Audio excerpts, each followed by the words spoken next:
পরিবারে রান্না শুরু হয়ে গেছে। ঘুগনি করেছি টিফিনে, সেটা দেখাতে পারিনি, ওরা খেয়ে বেরিয়ে গেছে, সিনেমা দেখতে গেছে ওরা। আর এই কলমি শাক ভাজা,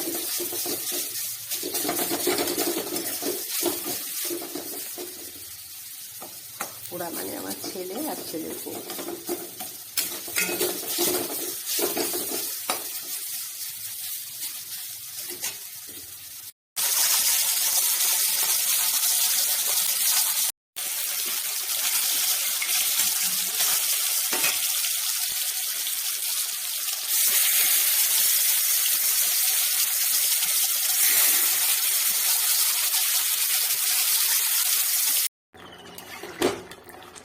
বেগুন আলু দিয়ে আর পোস্ত,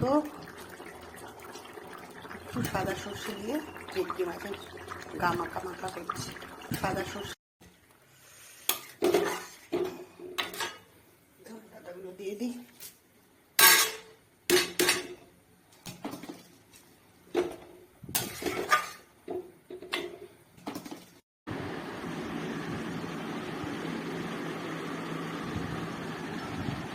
পোস্ত। কি সিনেমা দেখতে গিয়েছিলি? আজকে আমরা দেখতে গিয়েছিলাম হচ্ছে কান্তারা। কোথায়? রাঙ্গলি মলে দেখতে গিয়েছিলাম আইনক্সে। হেভি সিনেমা, হেভি লেগেছে, খুব ভালো গল্প। এবার বাংলায় এরকম সিনেমা বানাতে পারে না, এই সিনেমা দেখে না এলে ভালো লাগবে না কারো, গিয়ে হলে দেখে এলে তবে আসল ফিল করতে পারবে কান্তারা সিনেমা। ঠিক আছে, খেতে বসে যাও। রানী আসছে।